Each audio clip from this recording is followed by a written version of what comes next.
নমস্কার।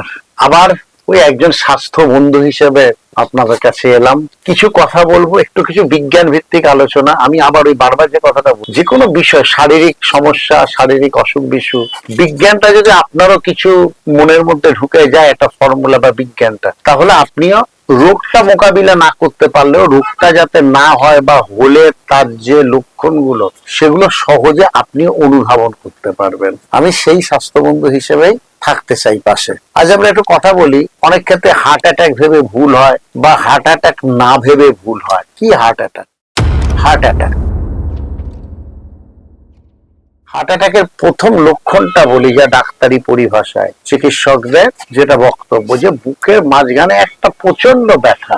এই ব্যথাটা এবার হাত দিয়ে ছড়াবে কড়ি আঙুল পর্যন্ত, কোন হাত দিয়ে? বাঁ হাত দিয়ে ছড়াবে কড়ি আঙুল পর্যন্ত। আর চোয়াল, সেটারও প্রচন্ড ব্যথা। অর্থাৎ একদিকে তাহলে বুকের মাঝখানের ব্যথা, সেটা বাঁ দিক দিয়ে এসে বাঁ হাতের কড়ি আঙুল পর্যন্ত, লিটল ফিঙ্গার পর্যন্ত করবে, রেফার্ড হবে, তার সাথে চোয়াল। এটা গেল। আমি এবার আমার পেশাগত জায়গা থেকে কয়েকটা কথা বলি। যেমন আপনাকে বুঝতে হবে, এবং সেই ব্যথাটা কিন্তু পেটের দিকেও ছড়াবে অনেক ক্ষেত্রে। যেহেতু বিভিন্ন চিকিৎসা কেন্দ্র থেকে দেখেছি, পেশেন্ট ভর্তি হলো একটা অ্যাবডোমিনাল পেন নিয়ে।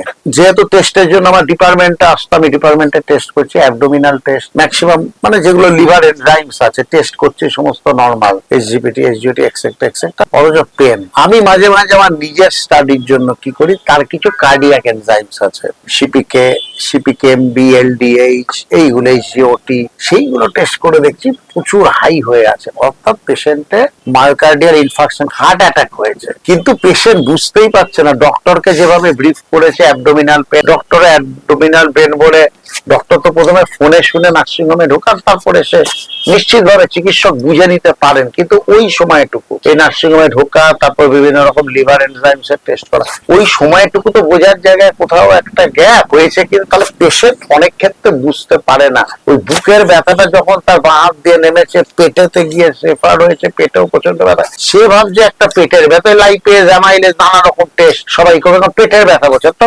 পেশেন্টকেও খুব ভালো করে বুঝতে হবে যে বুকের মাঝখানটা ব্যথা, সেই ব্যথাটা পুরো বাঁ দিক দিয়ে, বাঁ হাত দিয়ে নিচক দিয়ে নামছে, এবং চোয়ালে প্রচন্ড ব্যথা হচ্ছে, হার্ট অ্যাটাক। সেই পেনটা রেফার করবে, অ্যাবডোমিনালও পেনটা হবে আপাতত, কিন্তু সেটা হার্ট অ্যাটাক। তাহলে এটা আমরা প্রথমে ভীষণভাবে ক্লিয়ার হয়ে নিলাম। এরপর ধরুন আমরা দু একটা বিষয় নিয়ে বলি, যে ইসকিমিক। তাহলে ইসকিমিকটা কি? আমরা পড়ি না ইসকিমিক ডিজিজ, ইসকিমিক আছে, ইসকিমিয়া, সেটা কি? সেটা নিয়ে আমরা একটু জেনে নিই তাহলে।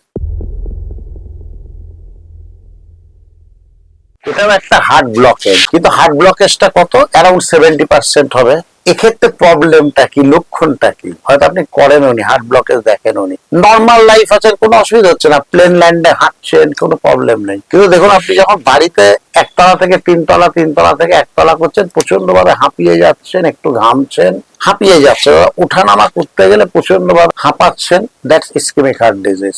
চেস্ট একটা পেন আছে, কিন্তু যে প্রথমেই যেটা বললাম, হার্ট অ্যাটাক, যে একদম অসম্ভব প্রদাহ, সেই পেনটা নেই। একটা পেন আছে, কন্টিনিউয়াস একটা পেন আছে, দ্যাটস ইসকেমিক হার্ট ডিজিজ। সমস্ত কিছু করে দেখা গেল আপনার ওই 70% ব্লকেজ। চিকিৎসকরা যেটা বলেন অভিমত অনুযায়ী, যে মেজর কোনো সার্জারিতে যাওয়ার দরকার নেই। 70% আপনাকে একটু রেস্ট্রিক্টেড লাইফ লিড করতে হবে, sugar, urea, creatinine, lipid profile এবং ইসিজি, এইগুলো করে রাখতে হবে। ইসিজিতে যদি কোনো রকম সামান্যতম চেঞ্জেস দেখেন, সঙ্গে সঙ্গে সেখানে ইকোকার্ডিওগ্রাফি করতে হবে। এটা হলো ইসকেমিক হার্ট ডিজিজ। আশা করি আপনারা বুঝলেন, এবং তার কি টেস্ট করবেন, কিভাবে আসবেন, সেটাও আপনারা বুঝতে পারলেন। নানা রকম অসুখ আছে। আর একটা বলি আপনাদের কাছে, পেরিকার্ডাইটিস। বুকের উপর একটা চাদর আছে, পাতলা চাদর, এটা লেয়ার থাকে, ওইখানে পেনের উৎপত্তি। এই পেনটা আবার প্রচন্ড জ্বর, সর্দি, কাশি, যখনই কাশছেন বুকে একটা মারাত্মক ব্যথা হচ্ছে, একটু ঝুঁকে বসছেন, ব্যথাটা কমে যাচ্ছে, হার্ট অ্যাটাক নয়। এটাকে বলা হয় পেরিকার্ডাইটিস। তো এটাও এক রকমের চেস্ট পেন, বুকের ব্যথা। সবগুলো ক্ষেত্রেই যেটা প্রথমে বললাম, আপনাকে ওই ইসিজিটা করে রাখতে হবে।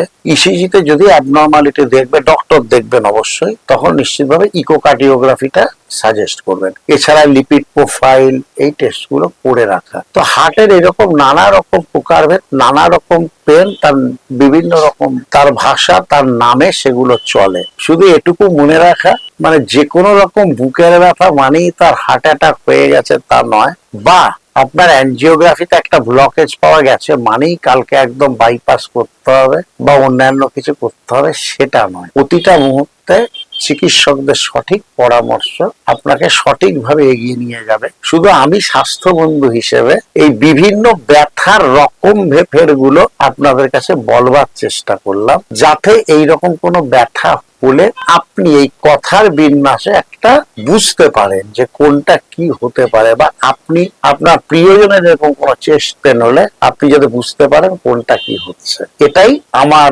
উদ্দেশ্য। বিদেয় হচ্ছে যদি এটা সঠিক ব্যবহার হয়। সবাই ভালো থাকবেন, সবাই আনন্দ থাকবেন। নমস্কার।